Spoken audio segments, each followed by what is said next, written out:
안녕하세요. 아침을 깨우는 세법 살림 양수영 희사입니다. 오늘은 소득세법 7장 5번 풀어보도록 하겠습니다. 다음은 제조업을 영위하는 거주자 갑의 2015년도 종합소득과 관련된 자료이다. 종합소득 결정세액을 계산한 것으로 옳은 것은 단 자료의 금융소득은 소득세를 원천 징수하기 전 금액이다. 자, 결정세액을 묻고 있죠. 그래서 소득에서 시작한다면 전체 소득을 합쳐서 종합소득 금액을 구하고요. 그 다음에 종합소득 공제를 빼서 과세 표준을 구합니다. 거기에 세율을 적용해서 산출세액을 구하고요. 거기다가 세액 공제까지 빼야지만 결정세액이 나요. 그래서 결정세액을 묻는 문제는요, 풀이할 때 시간이 많이 걸려요. 그래서 실제 시험장에서 결정세액을 묻는 문제를 만났다. 그러면 다른 문제부터 먼저 푸시고요. 그 다음에 시간이 남으면 결정세액을 묻는 문제를 푸시는 것이 좋습니다. 1번 금융소득 자료 비상장 법인인 내국법인의 현금 배당 법인세가 과세된 잉여금을 재원으로 함. 자, 배당이고요. 근로수업 된다 안 된다? 근로수업 된다. 주권 상장법인인 내국법인의 자기 주식 소각이익 자본 전입으로 지급받은 무상주 액면 총액 의제 배당에 해당함. 자, 요거는요, 배당이죠. 자, 그런데 근로수업 된다 안 된다?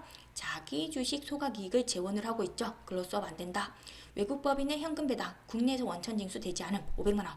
자, 이거는 외국법인 배당이니 근로수업 안 되고요. 원천 징수 되지 않았으니 무조건 종합과세가 된다. 그래서 B라고 체크해 놓으시고, 국내은행 예금이자 이자죠. 공익신탁의 이익, 비과세 금융소득 지우시고요. 과세되는 금융소득을 다 합쳐보시면 2,500만 원이 됩니다. 그래서 2천만 원 초과하죠. 그래서 종합과세가 되고요. 여기에 근로수업 금액까지 가산해 주시면 종합과세되는 금융소득 금액이 나오는 거죠. 그리고 배당소득이 있었기 때문에 배당세액 공제에 고려를 해주셔야 되고요. 기타의 자료 보시면 사업소득 금액 1,000만 원, 복식부기 의무자이며 법소정 성시사업자 아님. 자, 간편장부 대상자가 아니죠. 그래서 기장세액 공제는 고려하실 필요가 없습니다. 그래서 사업소득 금액까지 합치면 종합소득 금액이 되고요. 자, 종합소득 공제가 나와있죠. 요거 빼면 과세 표준이 나오는 겁니다. 제시된 자료 이외의 고려사항은 없다. 자, 이제 문제풀이 들어가도록 하겠습니다. 자, 먼저 현금 배당 1,000만 원 있었죠. 근로수업 가능한 배당이고요. 그리고 무상주 의제 배당 500만 원, 요거는 자기 주식 소각 이익을 재원으로 했죠. 근로수업 안 되고요. 그리고 외국법인 배당 500만 원, 요거 근로수업 안 되고 예금이자 500만 원 있었습니다. 자, 합쳐보시면 2,500만 원, 2천만 원 초과하죠. 그래서 종합과세가 되고요. 여기에 근로수업 금액을 가산해 주셔야겠다. 자, 근로수업 금액은 먼저 둘 중에 적은 금액 구하시고요. 거기 12% 적용하시면 돼요. 둘 중에 적은 금액이라고 하면 근로수업 가능한 배당 체크해놨죠. 1,000만 원 하고요. 그리고 전체 금융소득 2,500만 원 중에서 2천만 원 초과해서 기본 세율이 적용되는 부분 500만 원이죠. 자, 둘 중에 적은 금액에다가 11%를 적용하시면 돼요. 그러면 55만 원. 자, 여기까지 가산해 주시면 종합과세되는 금융소득 금액은 2,555만 원이 되고요. 여기에 사업소득 금액 합치시면 종합소득 금액이 되죠. 여기서 종합소득 공제를 빼시면요, 과세 표준이 나오는 겁니다. 이게 과세 표준이죠. 자, 그러면 세율을 적용하시면 산출세액이 나오는데 금융소득이 과세 표준 안에 있죠. 그렇기 때문에 비교 산출세액까지 구하셔야 돼요. 둘 중에 큰 금액이 산출세액이 된다. 자, 먼저 일반 산출세액은요, 2천만 원까지는 14% 해보시면 280만 원, 그리고 과세 표준 중에서 2천만 원 초과 부분 1,155만 원 곱하기 기본 세율 하시면 되겠죠. 자, 이제 비교 산출세액입니다. 비교 산출세액 같은 경우에는 위에 산식에서 두 개의 금액을 써야 돼요. 그래서 두 개의 금액이라고 하면 요 금액을 얘기하는 거고요. 순차적으로 쓰시면 됩니다. 그래서 먼저 금융소득 곱하기 원천징수세율이죠. 이때 금융소득은 2,500만 원 얘기하는 겁니다. 근로수업 되기 전 금액이죠. 여기에 14% 적용하시고요.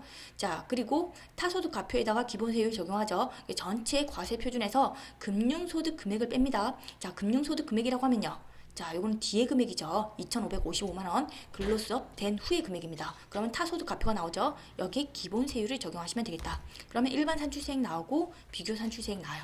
둘 중에 큰 금액은 비교 산출세액 386만 원. 자, 요게 산출세액이 되는 거죠. 그리고 문제에서 물어봤던 거는요, 결정세액을 물어봤습니다. 그래서 세액 공제까지 감안을 해주셔야 돼요. 먼저 배당 소득이 있었죠. 그래서 배당세액 공제에 감안을 해주셔야 되는데 배당세액 공제 한도가 얼마죠? 자, 한도는 종합소득 산출세액에서 비교 산출세액을 뺀 금액이죠. 그런데 종합소득 산출세액이 비교 산출세액으로 결정이 됐죠. 그래서 한도는 빵이 되는 겁니다. 그래서 기속법인세액 55만 원과 빵, 둘 중에 적은 금액은 빵이 되는 거죠. 자, 그러면 자, 산출세액 386만 원에서 배당세액 공제는 빵이 되는 겁니다. 자, 그리고 또 다른 세액공제가 있나요, 없나요? 자, 잘 생각해 보셔야 돼요. 자, 세액공제 이걸로 끝이에요. 자, 이 자는 근로소득이 있다 없다. 근로소득이 없다. 근로소득이 없는 자는요, 뭘 해줘야 되죠? 표준세액공제 7만 원을 해줘야 됩니다. 그래서 요 7만 원까지 빼주셔야 돼요. 요 표준세액공제는요, 문제에서 전혀 언급이 없기 때문에 여러분들이 알아서 챙겨가셔야 돼요. 누락하기 정말로 좋습니다. 그래서 누락을 조심하셔야 돼요. 자, 그러면 자, 계산해 보시면 379만 원, 요게 결정세액이 되는 거죠. 자, 그래서 요 문제 같은 경우에는 표준세액공제 요거를 좀 조심하셔야 됩니다. 누락하지 않도록 주의해 주시고요. 자, 이것으로 해법 설레임 마치도록 하겠습니다. 수고 많으셨습니다.